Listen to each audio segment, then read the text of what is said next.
Hello বন্ধুরা, তো কেমন আছো তোমরা? আশা করি তোমরা সবাই খুব ভালো আছো, আমিও খুব ভালো আছি। তো চলো, জামা ষষ্ঠী স্পেশাল একটা মিনি ব্লগ নিয়ে চলে আসলাম।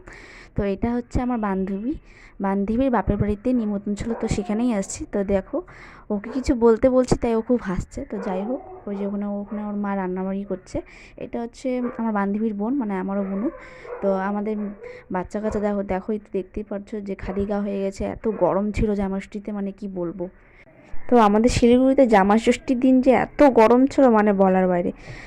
তো চলো, আর আইসক্রিম এখন খাবো আমরা, মানে খাওয়া অর্ধেক হয়ে গেছে। আমার বান্ধবী ওই প্যাকেটটা নিয়ে চাটাচাটি করছিল, মানে প্যাকেটটা নিয়ে খাচ্ছিল, ওইখানে যা যা লেগেছিল।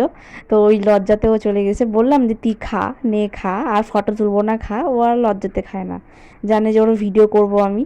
তো দেখো, এখানে সবাই মিলে খাচ্ছি, কাকিমা, আমার বর, বান্ধবী, বুনু, সবাই মিলেই খাচ্ছি। সবাইকে দেখলে, আমাকে না দেখলে কি আর হবে। তো আমি চলে আসলাম আয়নার সামনে। তো আমাকে দেখো কেমন লাগছে একটু কমেন্ট বক্সে জানিও।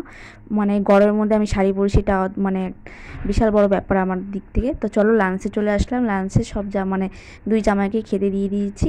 তো সবটা আমার বান্ধবীর মার হাতেই রান্না তৈরি করা, মানে সবটা একদম কাকিমাই করেছে। তো এটা আমার বান্ধবী পাশে বসে সব কিছু বলছে যে কী লাগবে কী লাগবে না। এখানে আম দুটো দিয়ে দিয়েছে। তো আইটেমে চলো বলি কি কি রান্না করেছিল। তো এখানে করেছিল মাছ, মাংস, চিংড়ি মাছ, চাটনি, তারপরে 5 রকম ভাজা। তো এই তো দই মিষ্টি এগুলো ছিল।